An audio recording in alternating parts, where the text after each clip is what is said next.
Bueno, y esto fue una de las últimas cosas que vimos el domingo pasado, que fue con los ejemplos que estábamos dando acerca de los tipos, ¿verdad? Entonces, hoy no voy a hacer como tal un repaso. Bueno, ahí están las clases. Hemos estado dando repasos cada vez que comenzamos la clase, como para refrescar lo que habíamos visto en las clases pasadas, pero como hoy es la última clase de este tema como tal, voy a tratar de avanzar para poder terminar y que no se quede nada pendiente, ¿verdad? Y ya al final, si nos sobra más tiempo, podemos comentar de lo que respecto al tema, lo que ustedes quieran. Entonces, esta fue también una de las cosas que vimos la clase pasada y no dimos como tal ejemplo, solo lo voy a repetir rápidamente, y es que los tipos funcionaban en dos niveles, ¿verdad? Eso es una de las cosas que vimos la clase pasada, y ahí está cómo funciona en el primer nivel,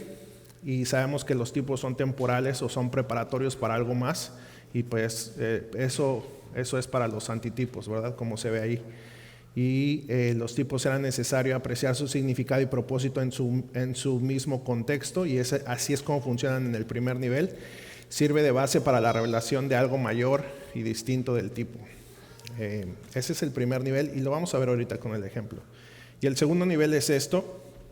Los tipos igual se funcionan de la misma manera, pero en su segundo nivel señalan un significado mayor y distinto en su contexto final y mesiánico. Entonces, el contexto de esos tipos en su primer nivel, su contexto, cuando en el tiempo que se dieron, significaban algo, y en el contexto final o mesiánico o preparatorio para el antitipo, eran otra cosa, ¿verdad? Y es lo que vamos a ver el día de hoy. Aquí vamos a ver el ejemplo, y entonces les pido que me acompañen con sus Biblias. Vamos a ver los ejemplos y vamos a ver cómo funcionan en estos dos niveles, ¿verdad? Y vamos al primero, que es Levítico 16, del 20 al 22. Vamos a Levítico 16, 20 al 22. Y voy a leer para ustedes, si me siguen ahí en sus Biblias. Versículo 20. Cuando hubiere acabado de expiar el santuario y el tabernáculo de reunión y el altar, haré traer el macho cabrío vivo, y pondrá Aarón sus dos manos sobre la cabeza del macho cabrío vivo, y confesará sobre él todas las iniquidades de los hijos de Israel, todas sus rebeliones y todos sus pecados, poniéndolos así sobre la cabeza del macho cabrío, y lo enviará al desierto por mano de un hombre destinado para esto. Y aquel macho cabrío llevará sobre sí todas las iniquidades de ellos a tierra inhabitada, y dejará ir al macho cabrío por el desierto. Y entonces aquí vemos que esto era en el contexto del día de la expiación, lo que se tenía que hacer, ¿verdad? Entonces se le imponía las manos al macho cabrío, se ponían todos los pecados del pueblo sobre él y se dejaba ir al desierto, ¿verdad? Este es el primer nivel. Y entonces podemos ver que nos enseña que a través de la sangre, porque acuérdense que ese era un macho cabrío que se dejaba ir al desierto, pero había otro que se sacrificaba, ¿verdad? En el templo. Entonces nos enseña que a través de la sangre había expiación por los pecados. Y este ejemplo lo tomé porque ya lo vimos, lo vamos a seguir usando, y en el siguiente punto que vamos a ver nos va a seguir sirviendo para entenderlo mucho mejor. Entonces, la sangre de toros y machos cabríos que quitó los pecados, solo en el nivel de purificación de la sangre, y estamos hablando de lo que acabamos de leer, ¿verdad? Solo en la purificación de la carne, pero no podían purificar la conciencia en sí, no podían purificar la conciencia. La sangre de los animales era una forma de satisfacer las demandas del pacto mosaico, ¿verdad? Porque era a través de la ley de Moisés que se tenía que hacer esto, ¿verdad? Para permanecer en Canaán. Pero nunca pudo satisfacer las demandas del pacto de obras para escapar del infierno. Es decir, sabíamos que en Hebreos, cuando ya lo leímos en las clases pasadas, que esto se hacía cada año y traía, ¿verdad?, de recuerdo los pecados del pueblo. O sea, no quitaba, porque se tenía que hacer año tras año se tenía que estar haciendo esto. Entonces, todo este sistema fue diseñado para enseñarles a los israelitas acerca de la expiación sustitutoria.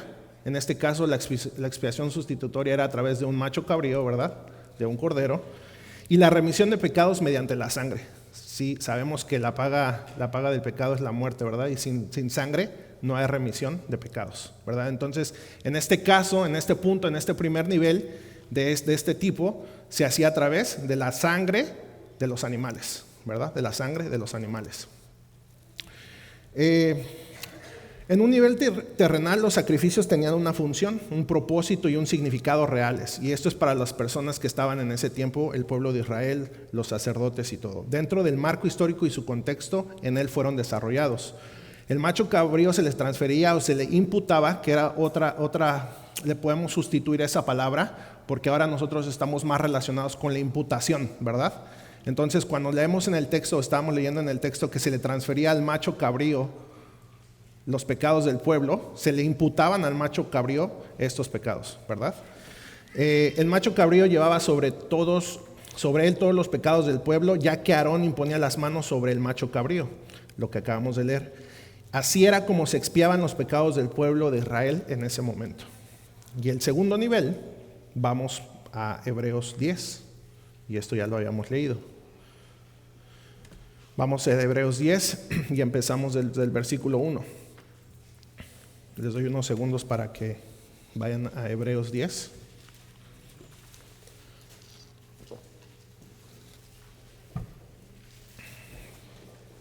Y Hebreos 10 dice lo siguiente: porque la ley, teniendo la sombra de los bienes venideros, no la imagen misma de las cosas, nunca puede, por los mismos sacrificios que se ofrecen continuamente cada año, hacer perfectos a los que se acercan. De otra manera cesarían de ofrecerse. Pues los que tributan este culto limpios una vez no tendrían más conciencia de pecado. Pero en estos sacrificios cada año se hace memoria de los pecados, porque la sangre de los toros y los machos cabríos no puede quitar los pecados. 5. Por lo cual, entrando en el mundo, dice: sacrificio y ofrenda no quisiste, mas me preparaste cuerpo. Holocaustos y expiaciones por el pecado no te agradaron. Entonces dije: he aquí vengo, oh Dios, para hacer tu voluntad. Como en el rollo del libro está escrito de mí, diciendo: primero, sacrificio y ofrenda y holocaustos y expiaciones por el pecado no quisiste.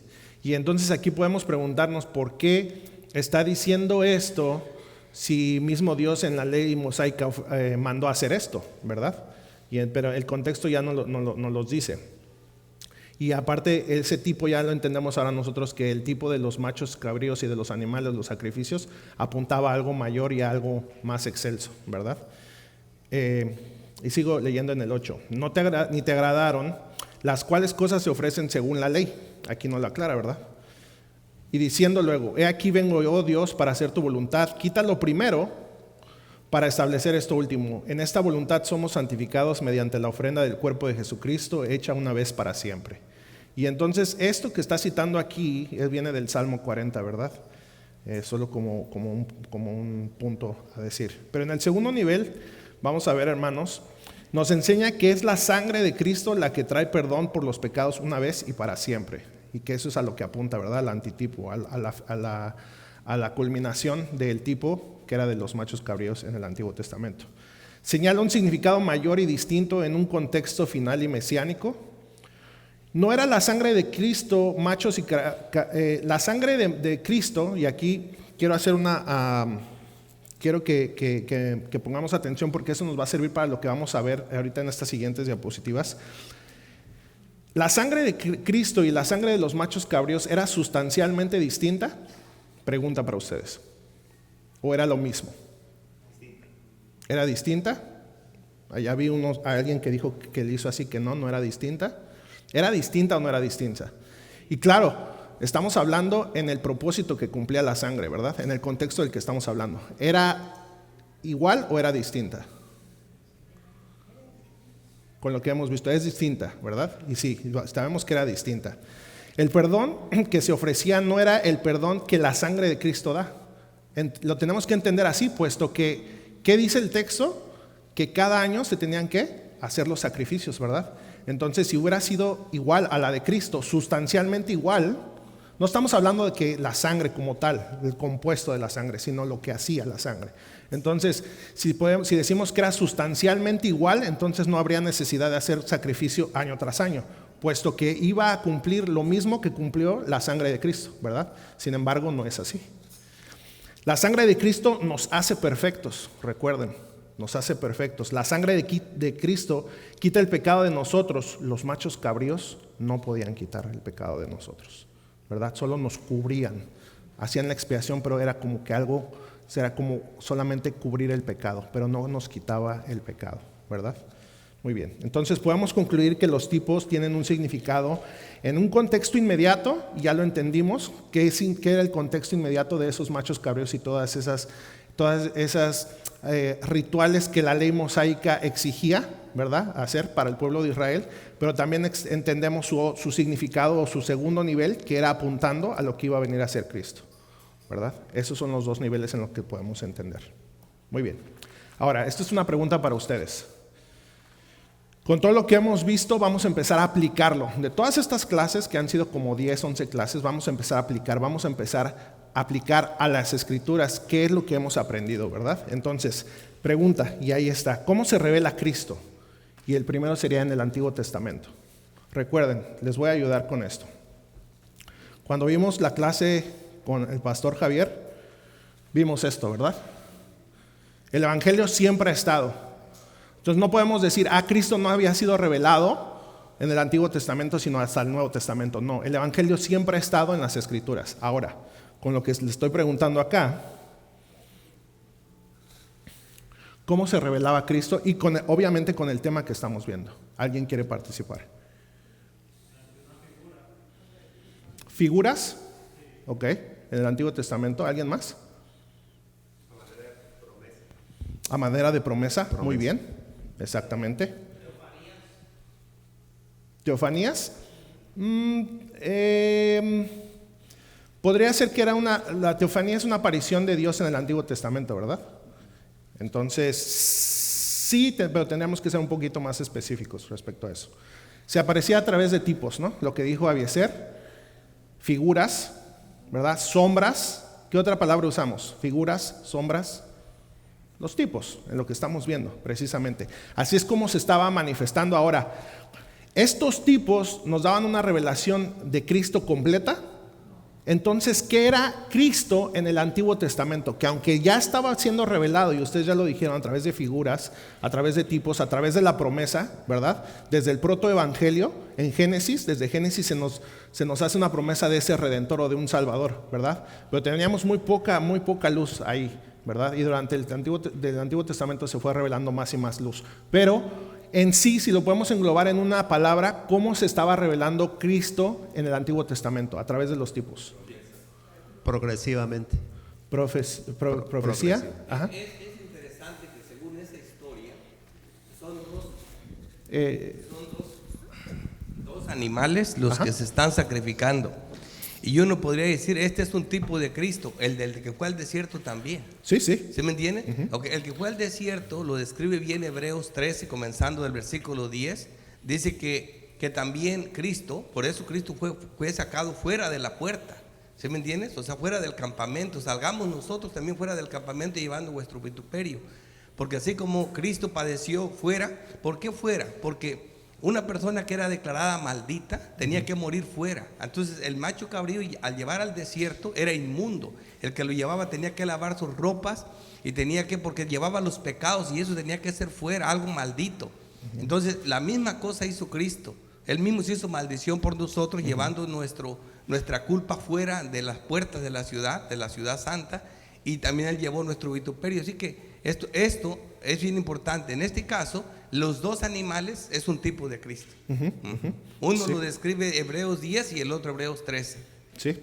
Y el que estaba en el templo, el que era sacrificado, era como ese cordero, y que tenía que ser un cordero que tenía que cumplir con ciertos requisitos, ¿verdad? Tipificando a lo que Cristo iba a hacer, que no tenía que tener algún defecto, ninguna mancha, tipificando la perfección de Cristo, ¿verdad? Y también, como lo dijo el pastor, el que era lanzado fuera del campamento, fuera del pueblo de Israel, y se dejaba en el desierto, o se dejaba en lo inhabitado, como dice la Escritura, también tipificaba a Cristo.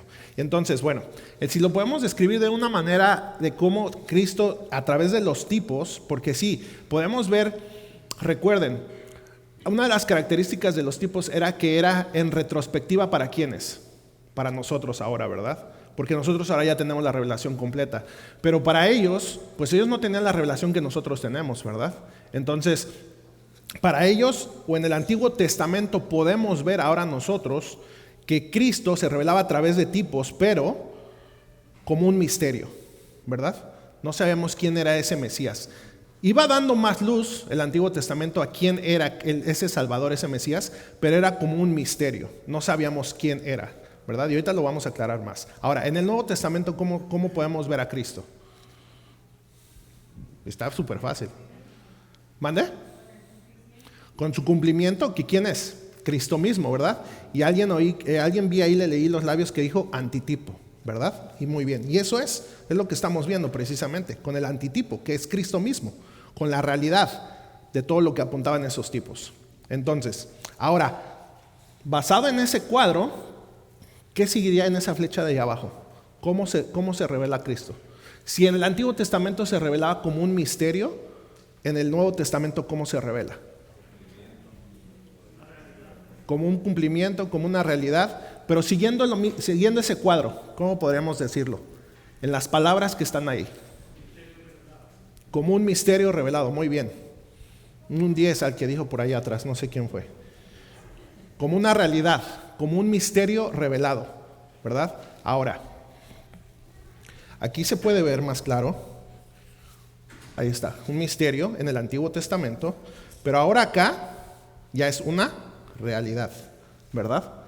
Ya es una realidad. Ya tenemos al antitipo, ya tenemos a la culminación y al cumplimiento de todo. Ese misterio ha sido revelado. Muy bien. Entonces, eso queremos entenderlo porque recuerden, otra característica o otra regla es que nosotros no podemos hacer doctrina de ¿qué? Hablen, no los escucho casi, con ganas, no tengan miedo. ¿Quién dijo ahí algo? De los tipos. Ok, muy bien. Muy bien. Los tipos terminan en sus antitipos, eso es lo que nos faltaba ver también, ¿verdad? Y vamos a verlo el día de hoy también. Y aquí tenemos el ejemplo de Hebreos y es el mismo ejemplo que estamos tomando, como les dije, vamos a tomar ese ejemplo para que tengamos algo más claro. Y ahí dice, si los tipos no son sus antitipos, y eso ya lo aclaramos y el por qué, podemos deducir naturalmente que cuando el antitipo llega, el tipo termina o es desechado, ¿verdad? Y esa era otra de las características. Cesa ese tipo, cesa. No hay necesidad más del tipo. Ahora, ustedes lo hemos comentado, muchas iglesias o denominaciones hacen uso de los tipos y siguen haciendo uso de los tipos, ¿verdad? Y ahí es donde su doctrina está errónea, ahí es donde está mal.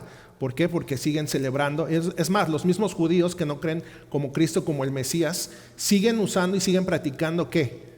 La ley mosaica, ¿verdad? Cuando la ley mosaica era ¿qué? Apuntaba a Cristo, a esa culminación.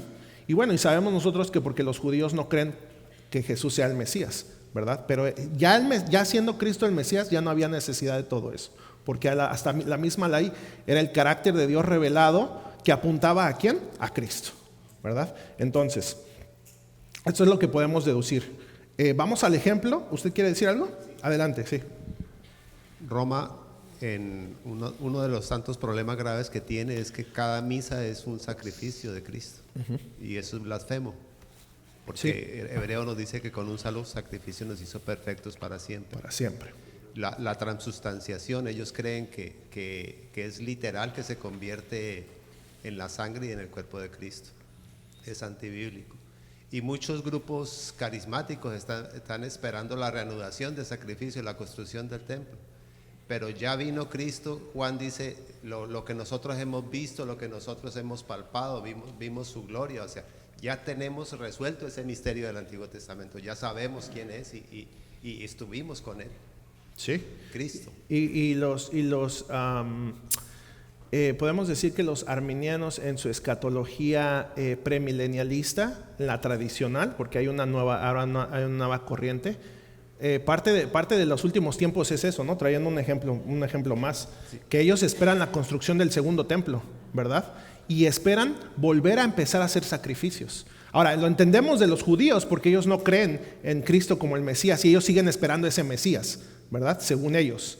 Pero con los premilenialistas, con arminianos premilenialistas clásicos, ellos están esperando esa construcción del segundo templo, esperando a que vuelva a haber esa construcción de ese templo y volver a hacer sacrificios. Cuando eso ya está invalidado, eso ya cesó, ya no hay necesidad de eso, ¿verdad? Ahora ya tenemos la realidad.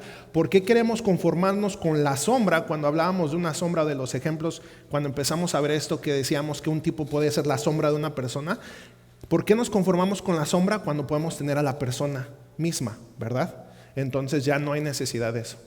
¿Sí? Ahí mismo el texto dice, quítalo primero y establece lo segundo. Ya lo primero es quitado. Exactamente. Porque ya está lo final, ya está la realidad. Muy bien. Y eso lo vamos a ver más específicamente cuando veamos el nuevo pacto, ¿verdad? En el tema específico del nuevo pacto. Muy bien, vamos a Hebreos, ahí quédense, ya estaban ahí, vamos desde el 8, ¿verdad? Diciendo primero, sacrificio y ofrenda y holocaustos y expiaciones por el pecado no quisiste ni te agradaron, las cuales cosas se ofrecen según la ley.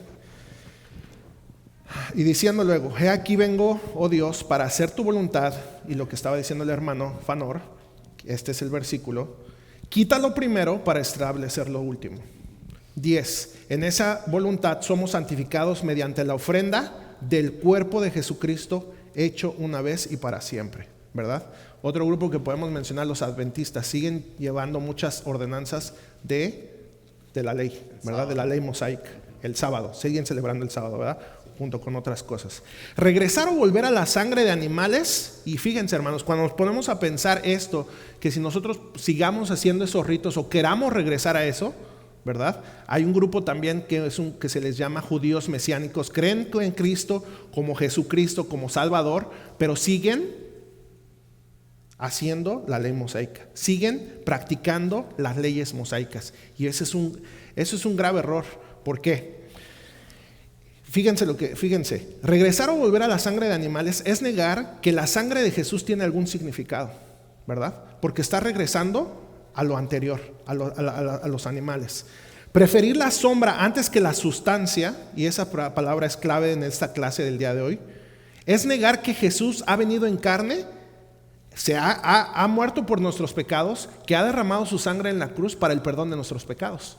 Entonces, si nosotros queremos regresar a los animales, estamos negándolo, aunque no lo expresemos y no lo digamos como tal, pero a nuestras acciones al hacer eso o querer regresar a eso, estamos negando la efectividad de la sangre de Cristo, el sacrificio de Cristo que ha hecho. Entonces ese es un peligro muy grande en el que nosotros no debemos de caer, a querer regresar a las sombras o a los tipos, ¿verdad? Versículo 12, ahí donde estamos, en Hebreos 10. Pero Cristo, habiendo ofrecido una vez para siempre un solo sacrificio por los pecados, se ha sentado a la diestra de Dios. De ahí en adelante, esperando hasta que sus enemigos sean puestos por estrado de sus pies. Porque con una sola ofrenda hizo perfectos para siempre a los santificados. 15. Y nos atestigua lo mismo el Espíritu Santo, porque después de haber dicho, este es el pacto que haré con ellos, después de aquellos días, dice el Señor, pondré mis leyes en sus corazones y en sus mentes las escribiré. Añade, y nunca más me acordaré de sus pecados y transgresiones. Ahora, lo que estábamos leyendo ahí en Hebreos, ¿qué hacía la ley? Si alguien recuerda, cuando nosotros estamos leyendo esto y dice el 17, añade, y nunca más me acordaré de sus pecados y transgresiones. ¿Qué hacía la ley y qué hacían esos ritos cada año? Hacían recordatorio de los pecados, ¿verdad? Pero sin embargo ahora el nuevo pacto que es en Cristo, ¿qué dice? Nunca más me acordaré de sus transgresiones. Ahí hay otra gran diferencia, ¿verdad? Clara la diferencia, muy explícita la diferencia. Y 18, como dice, pues donde hay remisión de estos, no hay más ofrenda por el pecado, lo que decía el hermano Fanor. La iglesia romana, católica romana, ¿qué hace? Cada domingo o cada vez que hacen alguna misa, cuando cortan la hostia o la oblea, hacen esa transubstanciación y literalmente ellos creen por doctrina que ese es el cuerpo de Cristo, literalmente, y el vino es la sangre de Cristo, ¿verdad? Entonces una y otra vez constantemente estamos crucificando, o ellos están crucificando y están haciendo sacrificio de Cristo cuando ha sido una sola vez y para siempre, como lo dice la misma Escritura. ¿Ok? Hasta aquí comentarios o preguntas. Sí, cuando hablamos siempre de lo de la cena, no se vayan a confundir con que la copa que levantamos para nosotros no es un símbolo de la sangre de Cristo, porque eso sí es. No lo pensamos como piensan ellos.Nosotros, como dice la palabra de Dios, Pablo nos dice que cada vez que hacemos la cena, la muerte del Señor anunciamos hasta que Él regrese. Así que sí estamos anunciando lo que Él hizo, porque esa obra fue la expiación, estamos recordando cómo fue nuestra salvación, estamos recordando al Cordero Pascual a través de la cena, como algo pasado, y eso nos recuerda de nuestra salvación y nos ayuda a predicar el Evangelio. Y también el pan es un símbolo de su cuerpo partido, eso quedamos claro. Luego me llamó mucho la atención cuando citaste lo de los adventistas acerca del día del Sabbat. El día del Sabbat fue demasiado mencionado en el Antiguo Testamento. Era un día importantísimo, es parte de la primera tabla de los 10 mandamientos. Una persona que no se congregaba prácticamente no era creyente, era imposible. Ahora, dentro del nuevo pacto, precisamente cumpliendo, testando la simiente de Cristo en nosotros, no tiene sentido una persona que no se congregue, no tiene sentido decir que es creyente, es imposible. Pero lo más glorioso es que también Cristo, ¿verdad? Ellos se quedaron con ese sábado, apuntaba al domingo. El sábado era un tipo del domingo, del día del Señor. Por eso Cristo dice: yo soy el Señor del sábado. Yo voy a establecer el día. Y ese día lo estableció cada primer día de la semana, como lo enseña la doctrina apostólica. Y fue el día que fue después de su muerte y su resurrección. Ahí hubo un cambio, ¿verdad? El día sigue siendo solemne, el día es importantísimo, como lo fue anteriormente, pero es Cristo es el Señor del sábado. Él le dio el cumplimiento también al sábado. Por eso todos los antitipos tienen su cumplimiento en Cristo, ¿verdad? Tanto en su persona como en su obra. Sí, ahora recuerden que en nuestro día de reposo, o bueno, en el pasado el día de reposo, como lo dijo el pastor, era el sábado. Ahora, ¿quién es nuestro reposo? Cristo mismo, no un día, ¿verdad? Entonces eso es importante apuntar. ¿Alguien más? Vamos bien, ¿verdad? Ok, muy bien. Ahora, Kevin, adelante, perdón. Dani, una preguntita. Bueno, ahorita que estabas haciendo la pregunta sobre los tipos y los antitipos, yo fui quien dijo que una teofanía. Ok. Obviamente teniendo en cuenta que la teofanía es una aparición de Dios, ¿verdad? ¿Por qué no se puede tomar, teniendo en cuenta que sí, Dios se aparece, pero a la vez se está revelando como de esa forma progresiva, ¿verdad? A través de esas teofanías. ¿Por qué no se puede tomar como un antitipo una teofanía? ¿Tienes algún ejemplo específico? Por ejemplo, la zarza ardiente es una teofanía. Por ejemplo, el ángel luchando con Jacob.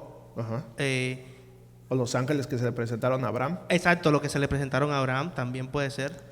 Recordemos que el tipo como tal, era una sombra o revelaba cierta verdad acerca del antitipo, ¿verdad? Que sabemos ya que el antitipo era Cristo.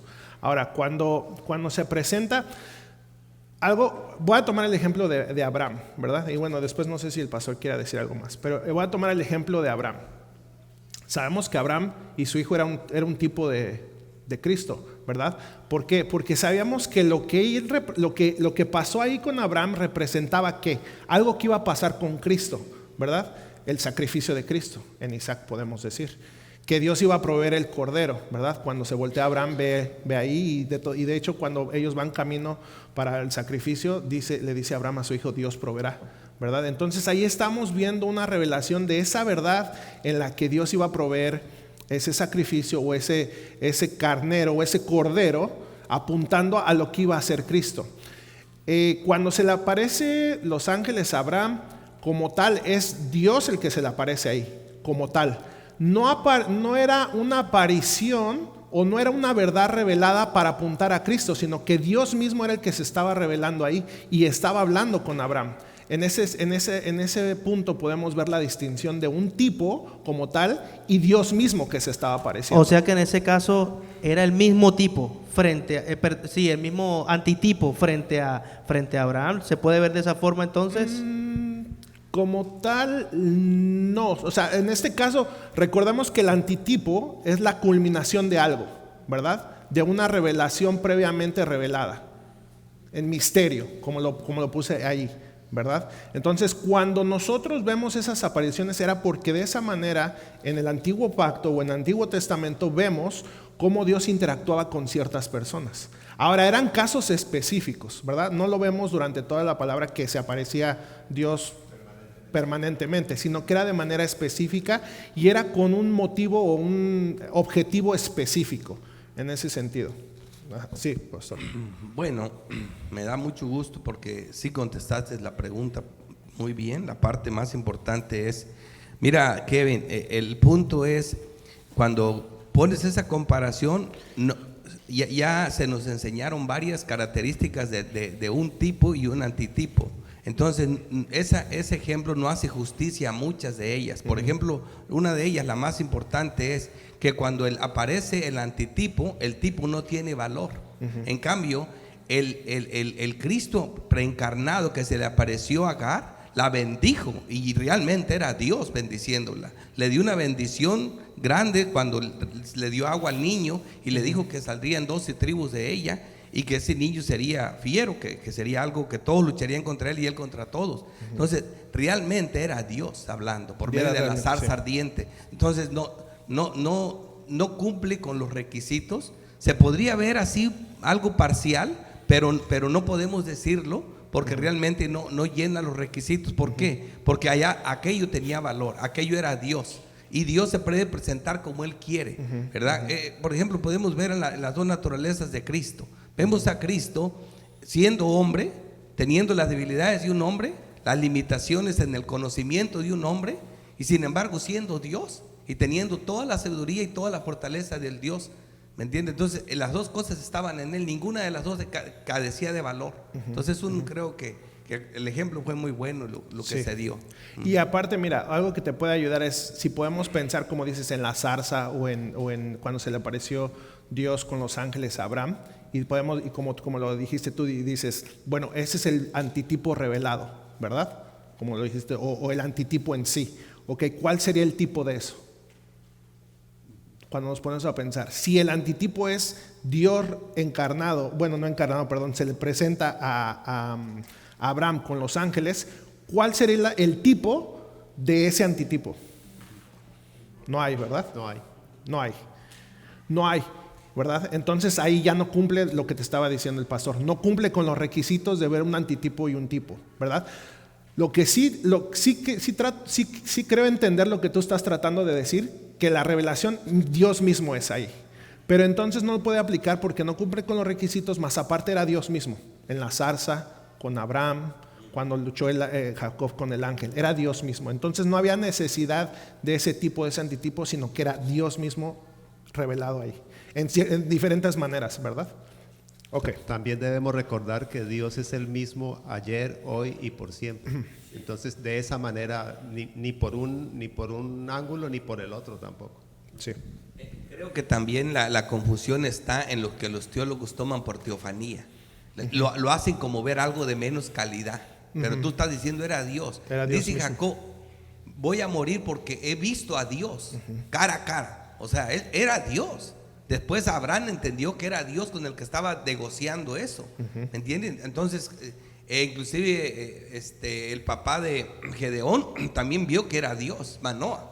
Entonces, el punto es que cuando yo creo que es un mal entendimiento de una teofanía, como creyendo que la teofanía no es lo que aparenta ser, es que sí es. Sí. Es que este Dios de nosotros, conociendo los atributos de Dios, Él está en todas partes, llena todo el universo sin dejar de ser Dios, y se encarnó sin dejar de ser Dios, y a la vez tuvo las debilidades. O sea, como dijo él, como Dios él como hombre podía morir, pero como Dios podía tomar la vida para atrás. Así es, muy bien.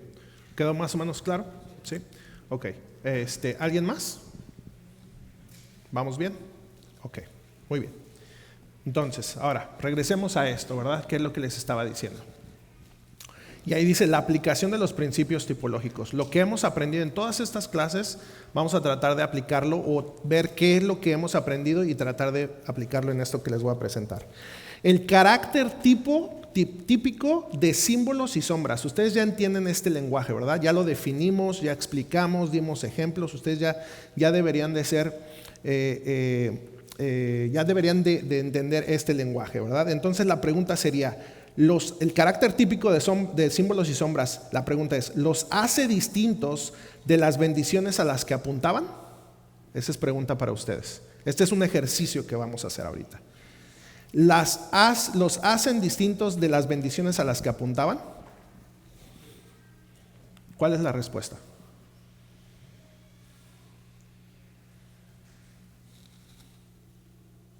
¿Alguien que quiera participar? No se quieren equivocar. No, adelante, para eso esta es la clase, para aprender. Y si no contestan bien, pues lo aclaramos y ya aprendemos. Pues yo creo que ya lo habías dicho, ¿no? O sea, hay una diferencia.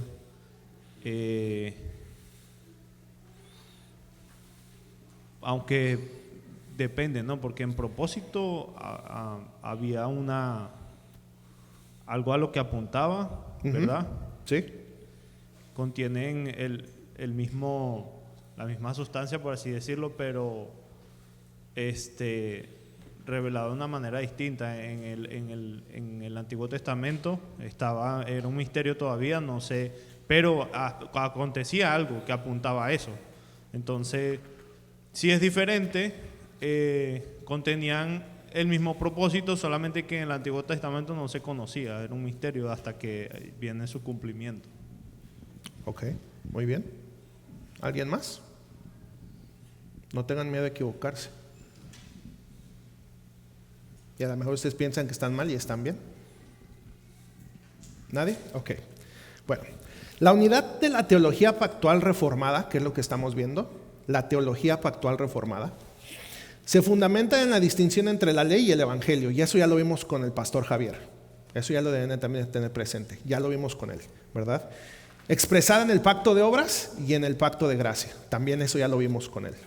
La condenación en Adán y la salvación en Cristo fueron una fuente de unidad. Es decir, ¿fuente de unidad en qué? Porque se desarrollaron en el marco histórico, eso también ya lo vimos en el marco histórico, ¿qué? De la redención, de toda la historia de la redención, ¿verdad? La salvación por medio del evangelio estaba disponible ¿desde cuándo, hermanos? Desde la caída, ¿verdad? Desde la caída, y por eso es una unidad de Adán y Cristo en esa historia de redención. La caída se ofrece una promesa que es el protoevangelio en Génesis 3, ¿verdad? Y ahí está disponible, ¿qué? La salvación, ¿verdad? O la promesa de la salvación. Ahora, en todo el marco, si nos vemos más, si extendemos ese círculo más grande, sabemos que eso ya había sido determinado desde antes de la fundación del mundo, ¿verdad? Pero disponible para nosotros, desde la caída estaba disponible el evangelio, la salvación, respecto a eso, ¿verdad? Bueno, el pacto de gracia considerado absolutamente, es decir, la promesa de la gracia en y por Jesucristo, era el único camino y el medio de salvación en la iglesia. ¿Desde dónde? ¿Desde dónde? Esto que les acabo de decir, pregunta. ¿Desde dónde? Adelante. No, desde antes desde la entrada del pecado al mundo, desde la caída, ¿verdad? Como lo dije, en un marco ya más amplio, sabemos que eso ha sido, ¿verdad?, decretado desde antes de la fundación del mundo, pero estaba disponible para nosotros desde la caída. Muy bien, ok. Ahorita con esto van a entender un poquito mejor. Y aquí vamos a entrar en algo que nos va a ayudar para entender la diferencia entre los pactos, ¿verdad? Y aquí también, cuando entendamos esto, vamos a entender la diferencia entre nosotros los reformados bautistas y las diferencias que hay entre los presbiterianos. Hacemos mucha mención de que nosotros casi todo es igual, ¿verdad? La teología casi es toda igual, pero hay ciertas diferencias, y aquí vamos a poder entender más a detalle esas diferencias. Diferencia de sustancia y esencia. ¿Cómo ustedes pueden definir o qué entienden ustedes por sustancia o esencia, entre paréntesis, que es casi lo mismo o es lo mismo? Alguien que quiera participar. ¿Qué ustedes entienden por diferencia de sustancia? Cuando dices que es sustancialmente diferente a algo, ¿qué quieres decir con eso? ¿El contenido? Ajá, ¿alguien más? de lo que se compone. Ajá. Muy bien, es eso, ¿verdad? Les voy a dar una definición más rápida para que podamos entenderlo. Esencia significa o sustancia aquello que constituye la naturaleza de las cosas, lo permanente e invariable de ellas. Es decir, en sustancia ustedes son seres humanos y jamás van a dejar de ser seres humanos. Yo también, ¿verdad? No somos extraterrestres, ¿verdad? Somos seres humanos. Y en sustancia, en naturaleza, en esencia, siempre vamos a ser seres humanos. Ahora, hay diferencias en que unos somos hombres, otros mujeres, X, ¿verdad? Altos, más bajos, X. Esas son variables. Pero sustancialmente somos seres humanos. Eso es para un ejemplo. Ahora, diferencia de sustancia y esencia entre el tipo y el antitipo. Ahora, pregunta para ustedes. ¿Hay diferencia entre el pacto de obras o el antiguo pacto y el nuevo pacto en sustancia? ¿Hay alguna diferencia entre estos dos pactos?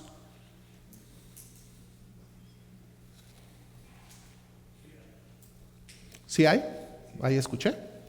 Ok, con esto nos va a ayudar más. Diferencia de sustancia entre el antiguo y el nuevo pacto. Son dos pactos diferentes, ¿verdad? Y diferencia de forma, de grado, de cantidad, lo que les estaba diciendo ahorita.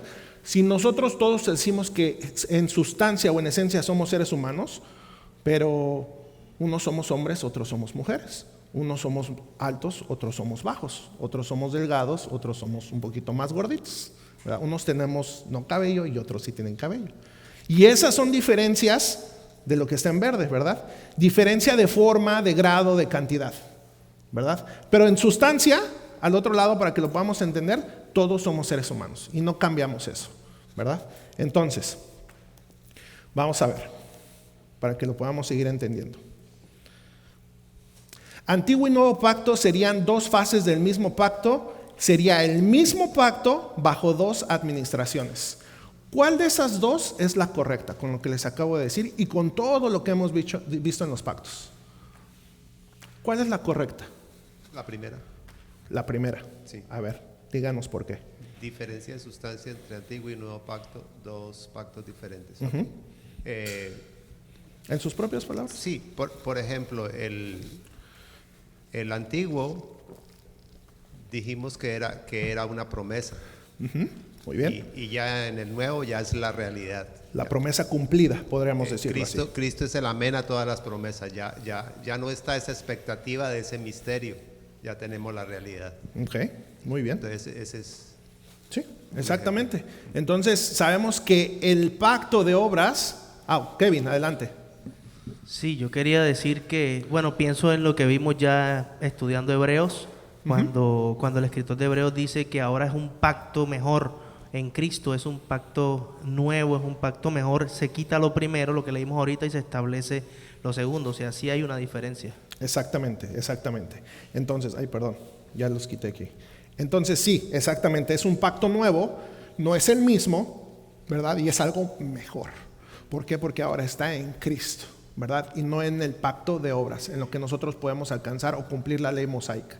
Ya lo entendemos que la ley mosaica nunca lo íbamos a poder cumplir. Muy bien, hasta ahorita se va entendiendo esto porque lo que sigue, tenemos que entender esto para seguir lo que sigue. Creo que el siguiente esquema que les traigo, de toda la clase que he dado, creo que es el más difícil de entender, pero si usamos todo lo que aprendimos, lo vamos a poder entender fácilmente. ¿Esto se entiende? ¿Estamos bien? ¿O alguien tiene alguna duda? A ver, Jesús. Yo creo que tiene más un comentario que una duda. Yo sé que sabe. No, de pronto, para aportar algo con relación a la sustancia y a la esencia, es la misma gracia, manifestada, encarnada en el mismo Señor Jesucristo, como dice el Evangelio de Juan, que por medio de Moisés estaba la ley, la sombra de lo venidero, pero en Cristo es la misma sustancia, la misma esencia, porque es el mismo Dios hecho carne, trayendo la misma gracia, algo que estaba en el Antiguo Testamento solo como una promesa. Muy bien, así es, muchas gracias. Eso nos aclara más la situación, ¿verdad? Bueno, ahora, Solo les voy a definir virtud para seguir en el siguiente esquema. Virtud, cuando vamos a ver virtud, fuerza de algo para producir o causar efectos, ¿verdad? Y eso es virtud, lo tenemos que tener presente para lo que vamos a ver al siguiente. Ok, el antiguo y el nuevo pacto tienen una naturaleza diferente. Eso ya nos lo dijo nuestro hermano Fanor, ¿verdad? Y nos lo explicó en sus palabras. Ok, ahora, ahí dice ser salvo, ¿verdad? Antiguo pacto y ser salvo en el nuevo pacto. Vamos a explicar esto. Vamos a ir viéndolo con las flechas para que podamos ir entendiéndolo más. Bajo el antiguo pacto, hermanos, ¿cómo las personas se salvaban? Con la promesa, escucha por ahí. Muy bien, vamos bien. Bajo la promesa, ¿verdad? Bajo la promesa. ¿Cómo que bajo la promesa? Creyendo en esa promesa del Salvador que habría de venir. Así de fácil, ¿verdad? Muy bien. Vamos a ver. Ahora, por virtud, ya les definí qué es virtud, ¿verdad? O cómo lo vamos a aplicar virtud, la palabra virtud. Vamos a ver. En esencia o sustancia, también ya definimos eso. Ser salvo en el antiguo pacto bajo la promesa por virtud, en esencia de lo que era el antiguo pacto, ¿nos podíamos salvar de esa manera? ¿O así es de la manera en que nos salvamos? Y ahí piensen un ratito porque yo sé, como les dije, este es un poquito más difícil de entender. Piensen.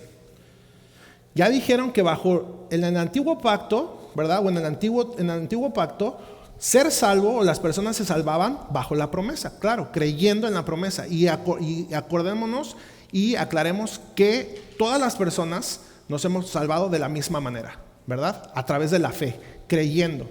Ellos en la promesa, nosotros ahora en la promesa cumplida que es Cristo. Eso ya está aclarado. Ahora, por virtud, en esencia, ellos en el antiguo pacto se podían salvar. En esencia de lo que era el antiguo pacto. No, a ver, díganos. Ok, Hebreos nos dice que ellos no recibieron lo prometido. Entonces ellos caminaron como extranjeros, creyeron en esa revelación, en esa promesa, caminaron por fe, pero no recibieron la gracia, aunque esa gracia los cobijó. Con lo que decía Jesús, ¿verdad? Correcto, muy bien. Sí, o sea, esa gracia los arropó. O sea, sin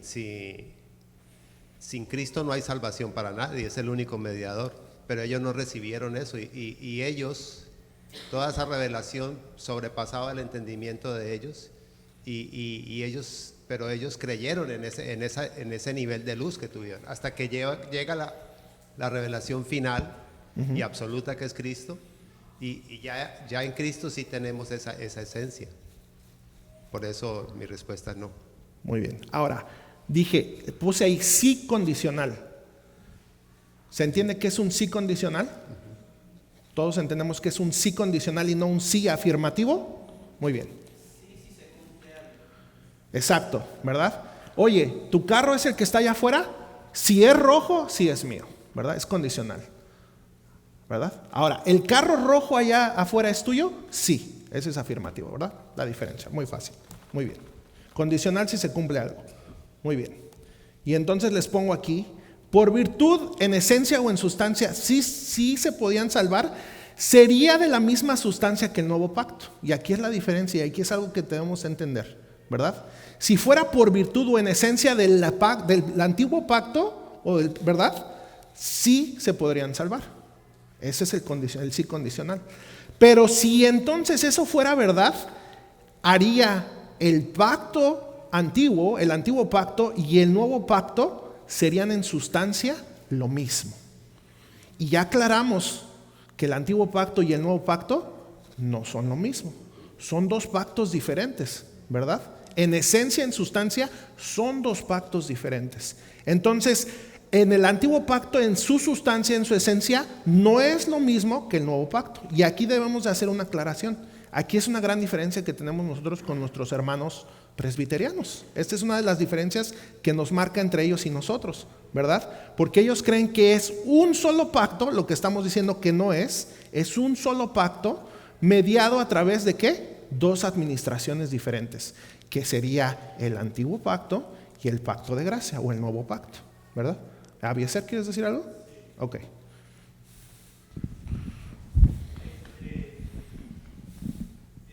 Eso era lo que de pronto me confundía, porque la pregunta es esa: ¿cómo se salvaba entonces la gente? Se salvaba por gracia también. Entonces, ¿cómo se debe ver? Y ya lo entiendo. Se salvan por la misma sustancia que el nuevo pacto, pero una vez cumplido el nuevo pacto, que era mejor, que tenía un cumplimiento futuro. Entonces, sigue siendo por mucho más excelente y todo la obra de Cristo. O sea, entonces, ya lo entiendo. O sea, aquí era la promesa, sí había una salvación, pero necesitaba sí o sí el cumplimiento de esa promesa para que se pudieran salvar. Y entonces, entonces decimos que aunque son 2 pactos diferentes en sustancia o en esencia, seguimos diciendo, y en eso estamos de acuerdo con nuestros hermanos presbiterianos, que todas las personas se salvaron de la misma manera, por fe, creyendo, unos en la promesa y otros creyendo en la promesa cumplida. En otras palabras, Cristo. Pero hay una diferencia sustancial, ¿verdad? Hay una diferencia sustancial. Ok, ¿alguien más? Vamos bien, ok. Ahora, y puse Hebreos 10 por lo que hemos estado leyendo, ¿verdad? Eso nos los aclara muy bien, lo que hemos estado leyendo, por eso seguimos tomando ese mismo ejemplo. Ahora, ser salvo en el nuevo pacto, y bueno, ahí ya nada más les puse para aclarar, como dijeron, por virtud, como lo dijo el hermano Fanor, no, pero bajo la promesa, ¿verdad? La palomita, el tache, ¿verdad? Ahora, ser salvo en el nuevo pacto, creo que eso todos lo sabemos, ¿qué es a través de qué? Lo que decíamos, ¿verdad? En el anterior está la promesa cumplida, la promesa, y acá está la promesa cumplida, ¿verdad? O realizada, como ustedes lo quieran ver. Y bueno, y en el nuevo pacto,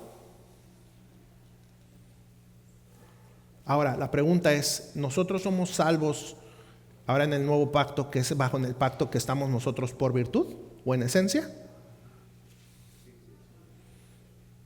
Y voy a dejar que alguien conteste de aquí y no Fanor, porque él ya se sabe la respuesta. Ahora, nosotros somos salvos, ahora nosotros en el nuevo pacto, como lo dice ahí, por virtud del nuevo pacto o en esencia en el nuevo pacto. Ya definimos virtud, ya definimos esencia, ¿sí o no?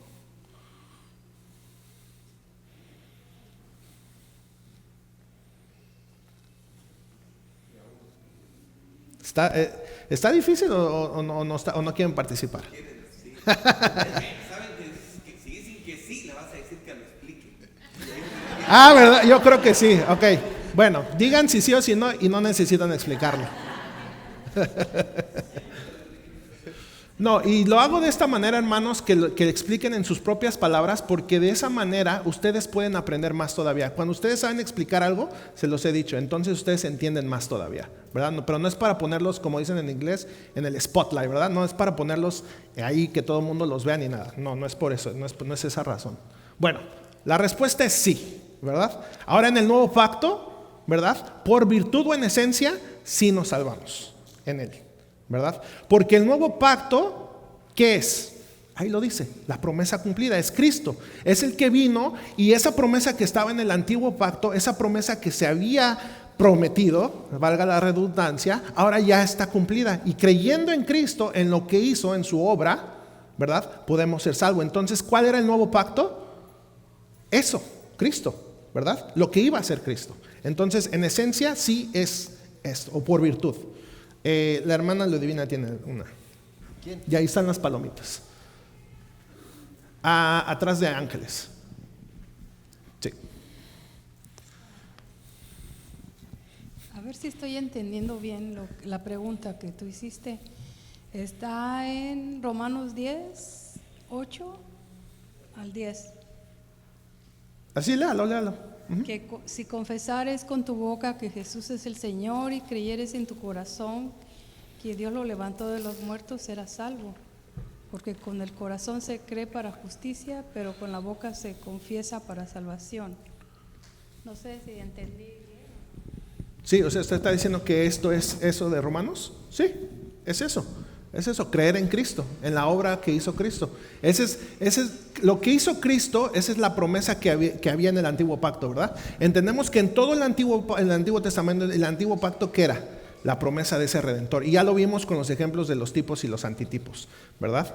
Entonces, vamos a leer estos que nos van a aclarar, y no voy a entrar como en detalle porque eso ya específicamente es el tema del nuevo pacto. Cuando entremos al tema específico, va a ser el tema específico del nuevo pacto. Ajá. Dani, yo podría decir que por virtud o por méritos se podría reemplazar también esa palabra por virtud, ¿no? O sea, sí, para poder entender un poco mejor. El por virtud, recordemos que la definición de por virtud es que es el poder que tiene algo, en este caso vamos a poner que es Cristo, el poder que tuvo Cristo en tener esos efectos de realizar algo, ¿verdad? Exacto. Que es su obra expiatoria, la obra de redención. En esencia, que es en esa obra, en su naturaleza de esa obra, en su naturaleza de Cristo, en su naturaleza de lo que Él hizo, nos podemos salvar. Exacto. Por eso siempre se dice creer en la persona y la obra de Cristo. Exacto. Exacto. ¿Querías decir algo más? Sí, no, es que, o sea, para, digamos, desatorar un poquito más, teniendo en cuenta por virtud de, o méritos de, por virtud de los sacrificios y de todo lo que se hacía en el Antiguo Testamento, pues obviamente no era válido. Pero por virtud de Cristo en el Nuevo Testamento y todo lo que Él hizo, obviamente entonces sí se hace válido y sí es correcto. Así es, sí, correcto. Abiezer tiene un comentario.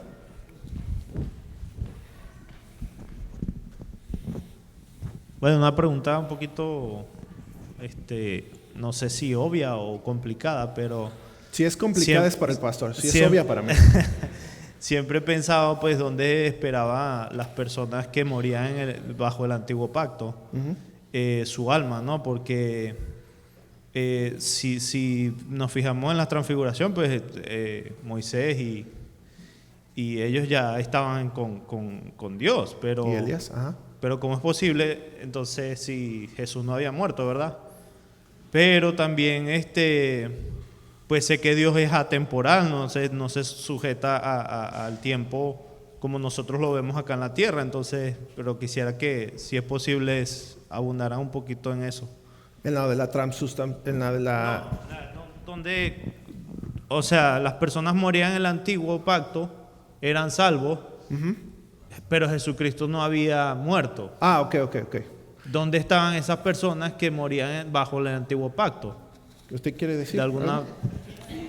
No, y bueno, nada más lo único en lo que viene el micrófono para acá, te puedo decir que las personas del antiguo pacto morían y eran salvas a través de creer la promesa, como lo hemos venido diciendo, de ese Redentor que había de venir. Claro, la aclaración está y la diferencia está entre nosotros y ellos, que ese Redentor no había venido, como tú dijiste, no se había encarnado, todavía no había cumplido esa obra expiatoria de redención, pero ellos creían en esa promesa. O sea, creían en el Redentor que no conocían, que todavía no llegaba, ¿verdad?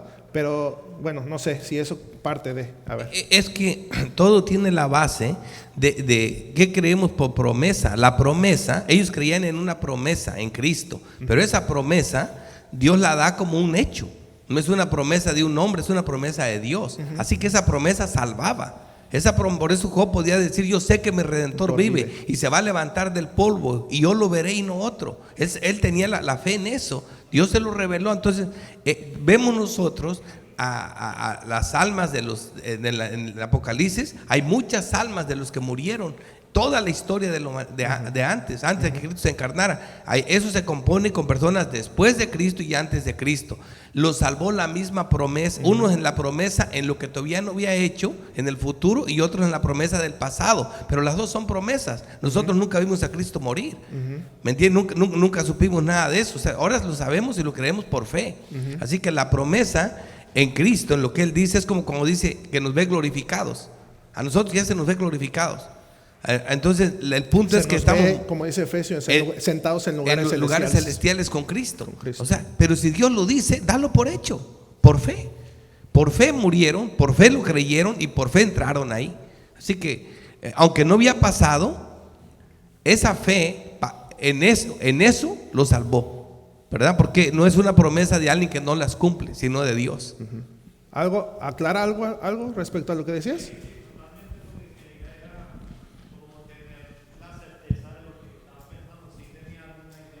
Ok, muy bien. Hay un texto que el mismo Señor Jesucristo lo dice, su premuerte, y es el rico y Lázaro. Los dos mueren, pero el rico y todo lo del Antiguo Testamento, al lugar de tormento en este momento, pues que estén allí hasta que llegue el juicio final. Pero Lázaro va al seno de Abraham, que lo ubican como ese estado intermedio, donde van las personas, todas las que mueren, tanto en la promesa, que creyeron en el Antiguo Testamento, como los que mueren ahora con el cumplimiento de esa promesa. Todos van allí. Los profetas del Antiguo Testamento, dice Pedro, escudriñaban qué persona. O sea, ellos estaban conscientes de que venía un Salvador y creían en esa promesa, y el Señor la cita desde antes de él morir.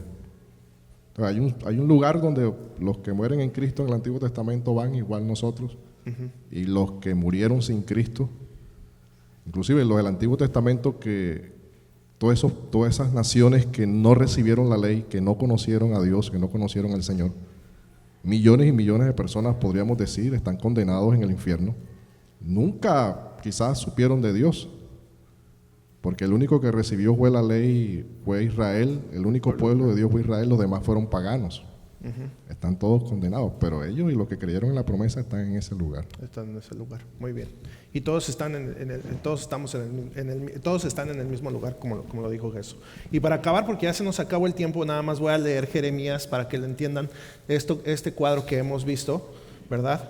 Jeremías 31 al 34 dice lo siguiente: He aquí vienen días, dice Jehová, en los cuales haré nuevo pacto con la casa de Israel y con la casa de Judá, no como el pacto que hice con sus padres el día que tomé de su mano para sacarlos de la tierra de Egipto, porque ellos invalidaron mi pacto, aunque fui yo un marido para ellos, dice Jehová.